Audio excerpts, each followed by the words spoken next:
Nagkakagulo ang mga tao sa labas ng stockade dahil nabalitaan nilang pinatay ni Tatay Selo si Kabesang Tano.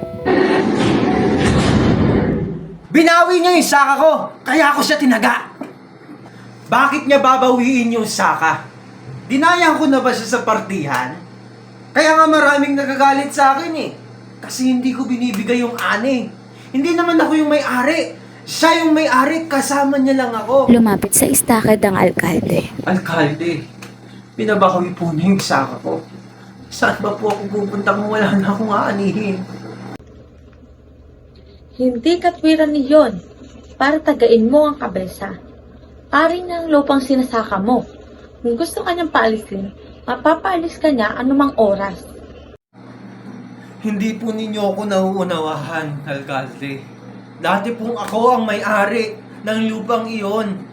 Pero isinangla ko lamang po yun nung magkasakit yung asawa ko. At si Kabesa po yung naka-embargo. And harap ko pong bawiin niyon, Alkalde. Kaya nga po wala po akong ibinibigay na kahit anumang ipinangako kong anihan. Kasi gusto kong tubusin iyon. At kung hindi ko man po maitubos iyon, kahit magsaka na lamang po ako doon sa lupang iyon. Kaya nga po sinabi ko sa kabesa. Kaya nga po sabi ko sa kabesa, wag niyo na po akong paalisin, wika ko sa kanya. Kahit pagsakahin niyo po ako, alam kong matanda na po ako, pero ako'y malakas pa. Pero tinungkod niya ako ng tinungkod. Tingnan ninyo yung sugat ko sa noo. Dahil sa kanya. Dumukot ng sigarilyo ang alkalde. Nagsindi ito at pagkaraay, tinanong niya si Tata Selo. Paano ba ito nangyari, Tata Selo? Duntahan niya po ako sa aking saka, doon ba sa may sangka. At pagkatapos ay sinabi sa akin na pinaalis ako sapagkat iba na raw ang magsasaka roon. At nang makiusap ako sa kanya na huwag akong paalisin, tinungkod ako sa noo. At pilit akong pinapaalis sa sakahan ko. Paano ba't saan ako pupunta kung mawawalan yung sakahan ko? Madiin at galit ang pagkakasabi ng alkalde. Mabibilanggo ka yan. Tata Selo, saan mo tinaga ang kabesa? Sinabi niya po sa aking makakaalis na ako sapagkat iba na raw ang magsasaka roon. Ngunit pinilit ko talaga siya na ako'y malakas pa. Sumingit sa usapan ng hepe at tinanong ito. Tinaga mo na noon.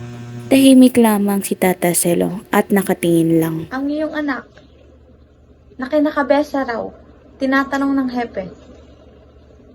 Umuwi na po si Saling Presidente. Kailan? Kamakalawa lang po ng umaga. Di ba't kinakatulong siya roon? 3 buwan na po. At tinanong siya ng alkalde na kung bakit siya umuwi. Naiyak at napayuko si Tatay Selo at sinabing, May sakit po siya.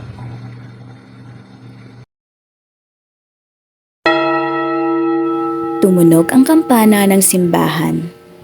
Umalis ang alkalde para mananghalian. Naiwan si Tata Selo kasama ang hepe. Napatay mo pala ang kabesa. Nabawi niya po ang aking saka. Sinapo ng hepe si Tata Selo sa lapag na halos mahungod si Tata Selo. Sinuntok ng hepe si Tata Selo sa sikmura. At tuluyan nang napaluhod si Tata Selo na pahawak sa uniforme ng hepe. At sinabing, tinungkod niyo po ako ng tinungkod. Paulit-ulit niya po yung ginawa sa akin. Makalipas ng ilang oras, lumapit ang alkalde sa selda ni Tata Selo.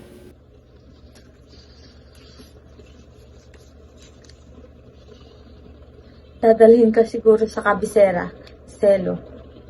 Doon ka siguro ikukulong. Nakahiga lamang sa maruming lapag ng stockade si Tata Selo at tinignan lamang ang Habang buhay alkalde. siguro ang ibibigay sa'yo.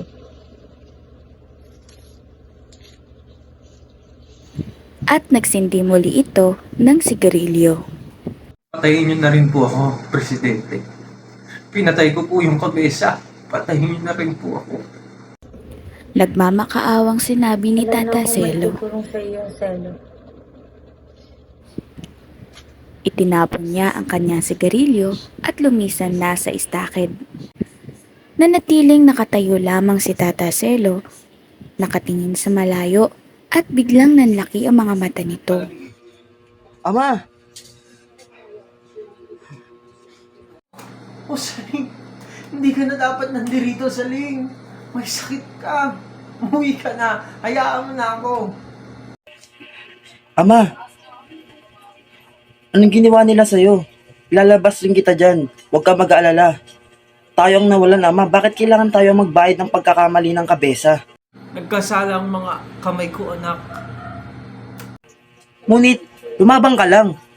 Ano bang masama sa paglaban kung ikay inaapi? Wala nang magagawa ang mga maliliit na taong tulad natin, Saling. Umuwi ka na, anak. Mahal na mahal kita. Lumapit ang hepe kay Saling at inilayo ito kay Tata Selo. Kailangan mo umalis. Saling, tapos na ang oras ng pagbisita. Ama! Babalikan kita! Go! Mag-iingat ka, Saling. Sa pag-alis ni Saling, iyak lamang ng iyak si Tata Selo hanggang sa mapagod ito. Napatulala lamang siya, kita ang galit sa kanyang mukha. At nakakapit siya sa rehas ng mahigpit at sinabing, "Kinuha nila ang lahat sa amin. Kinuha nila ang lahat. Lahat-lahat. Wala silang tinira. Kahit isa.